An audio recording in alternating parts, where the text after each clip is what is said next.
আমি একা মানুষ কয়টার খাবো এই দিক দিয়ে আমার জানু যে কি করতে আসে তার বেবিরে চুলার ভিতরে ঢুকিয়ে দিতে। দুইটা চাদরের একটাও কিন্তু দোয়া হয় না, মানে যেগুলো উঠাইছি ওগুলা দুই রুমের দুইটার একটাও দোয়া হয়। কালকে ওর বম্বমের মাথা ভেঙে গেছে, মানে ওর হুন্ডার। তুমি এটা কেন চালাইছো শোনা? বন্ধ করো। আসসালামু আলাইকুম, সবাই কেমন আছেন? আশা করি সবাই ভালো আছেন। আজকে বিছানার চাদরটা পাল্টাইছি, ওই রুমেরটাও পাল্টাইছি, দুটোটা পাল্টাইছি, কিন্তু আজকে দুই না ময়লা হয়েছে যেগুলা ওই চাদরগুলো আজকে দুই না, ওগুলো দুটো কালকে বা পরশু। এই দিক দিয়ে আমার জানু দেখেন চশমার এক ঠ্যাং ভেঙে গেছে, আরেক ঠ্যাং আছে, সে খেলনা পাতি দিয়া খেলতে আছে। কি কি রান্না করছি চলেন আপনাদেরকে দেখাই। আয়সা করছে আমার সাথে দুধ দিয়া।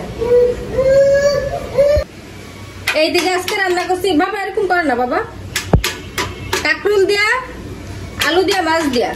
এই কাঁকরোলটা কিন্তু আমি ভাইজা নিছি তেলে। আর এখানে কালকে এই যে বটবড়ি রান্না করছিলাম গুঁড়া চিংড়ি মাছ দিয়া। কি শোনা এই দিক দিয়ে আমার জানু কি করতেছে, তার বেবির হাত পা ভাঙছে তো এটা আরো আগে, এখন এটা চুলার ভিতর ঢুকে দিতেছে।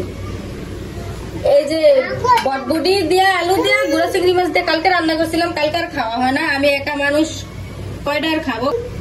আর এই তরকারিটা কিন্তু একটু খাওয়া হয় না, এই তরকারিটা রয়ে গেছে আজকে, সেজন্য বেশি কোনো তরকারি রান্না করি না, শুধু একটাই রান্না করছি, এই যে কাঁকরোলের তরকারি। এই দিক দিয়ে আমার জানু যে কি করতে আসে তার বেবিরে চুলার ভিতরে ঢুকিয়ে দিতেছে। জানু কিন্তু ভাত খাইতে চায় না, খুবই বিরক্ত করে। মুরগির মাংস রান্না করলে সে শুধু রান্না খাইবো, আর কোনো কিছুই খাইবো। আলহামদুলিল্লাহ।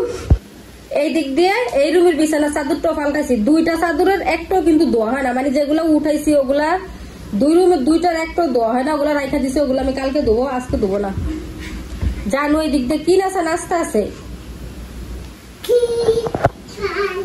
সে কি করে, মানে কোন একটা দোষ করলে, কোন একটা ভুল করলে, মানে সে এই রুমে আইসা এই দরজা লাগাই দেয়, এভাবে লাগাই দিয়ে এখানে বসে থাকে, বা বারিন্দায় যায়, বারিন্দার দরজা লাগাই দেয়, লাগিয়ে বারিন্দার চেয়ারে বসে থাকে। এই রুমে আইসা মানে লুকায় আর কি এখানে আইসা।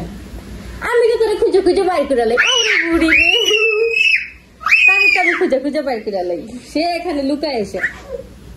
কালকে ওর বম্বমের মাথা ভেঙে লাইছে, মানে ওর হুন্ডার মাথা ভেঙে লাইছে, ভাঙ্গে এখানে লুকিয়ে আছে। আমি কই কিরে ওরা ফাইনাকা। পরে দেখি আইসা এদিকে বসে রয়েছে, দরজা লাগাই দিছে। এখন আমি ঢুকছি, সেও আসছে আমার পিছন পিছন, আইসা আবার দরজা লাগাই দিছে। মনে পাখি মা চলে যাই। এদিক দিয়ে আমার ঝাড়ু এখানে ফালা দিছে, ঝাড়ুটা বাইরে গেছে, একটা ঝাড়ু কিন্তু অবশ্য।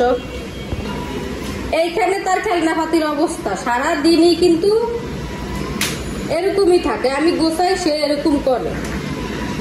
যখন ও ঘুমায় তখন একটু সবকিছু গোছানো থাকে, তাছাড়া সারাদিন এলোমেলো। ওই যে ওই দিক দিয়ে আবার গুলি উঠে দিছে কুদিকে, ওইখানে আবার গাড়িও চালিয়ে রাখছে। এটা বন্ধ করো বেবি, তুমি এটা কেন চালাইছো শোনা? বন্ধ করো। ওই যে বন্ধ করতে আসছে, এখন সে উঠছে। এখন আমি ওই দিক যাবো, এখন আবার ওই দিক দৌড় দিব। এই ঝাড়ুটা আমি রাইখে আসছি, ওই যে এটা আবার নিয়ে এসে ওই যে সে ঝাড়ু দিতে আসছে। কি কাজ করার মানুষ, কাজ আর আউলা জাউলা করে, সে কি কাজ করার মানুষ। বাইরে যাবো, এই ঝাড়ুটা কিন্তু ওই ভাঙছে, যেটুকু আছে এখন এইটুকু ভাঙার লেগে এরকম করতেছে। এগুলো ঠিক করো, এখন ঘুরতে যাবো, এগুলো ঠিক করো বেবি। ওই যে সে দৌড়। এটা নেওয়া লাগবে না, ওই ডিব্বা আনতে গেছি, নেওয়া লাগবে না। আমু কিন্তু তোমার রাইখা যামু গা, দেখো রেক কি করছে।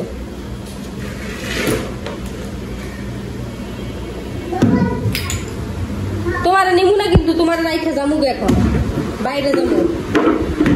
এত কাজ করা লাগবে না, কাজের 12টা বাজায় আরো আমার। তো আর কি, সবাই ভালো থাকবেন, সুস্থ থাকবেন, আল্লাহ হাফেজ।